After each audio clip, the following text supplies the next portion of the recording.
এর আগে আমি যতবারই বাড়িতে এসেছি আমার কোনো কাজ করার দরকার হয়নি। মা হচ্ছে নিজে করতো, আমার কাজই বলো আর ছেলের কাজই বলো। ছেলের হচ্ছে তোমার জামা কাপড় ধোয়া থেকে চান করানো থেকে মা পুরো কাজটাই মা করতো।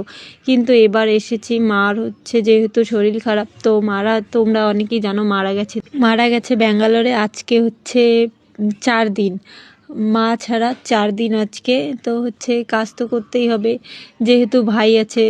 তো হচ্ছে ভাইকে রান্না বেড়ে খাওয়ানোর জন্য কাজ করতে কষ্ট হলেও কাজ তো করতেই হবে। তো দেখো এখন হচ্ছে যেহেতু ভাই আছে তো তার জন্য রান্না করা। আর হচ্ছে আমি এখন চাল ধুচ্ছি। তো হচ্ছে তোমরা অনেকেই আমার কাছ থেকে জানতে চাও আমি যে কাজ করি আমার কষ্ট হয় কি না।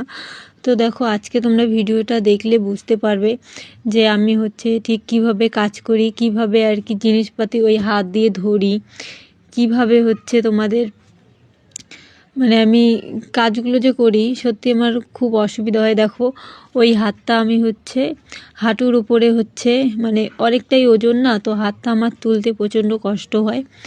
তো দেখো আমি হচ্ছে হাতটা যে উপরে রেখে যে আর কি চালটা দিচ্ছি, তো দেখো আমি হাতটা কিন্তু হাঁটুর উপরে হচ্ছে রেখে দিয়েছি, যাতে হচ্ছে ভারীটা হচ্ছে হাতে না লেগে মানে হাঁটুর উপর দিয়েই আর কি চলে যায়।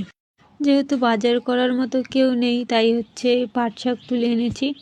তো পাট শাকটাই রান্না করব, আর হচ্ছে ডাল রান্না করব, আর করব করলা ভাজি। তো হচ্ছে আজকে হচ্ছে এটাই রান্না করব, যেহেতু আমাদের গ্রামে বাড়ি, তো এসবই হচ্ছে আমাদেরকে খেতে হয়। আর বাজার করার মতো সেরকম হচ্ছে আর বাজার করে দেওয়ার মতো সেরকম কেউ নেই।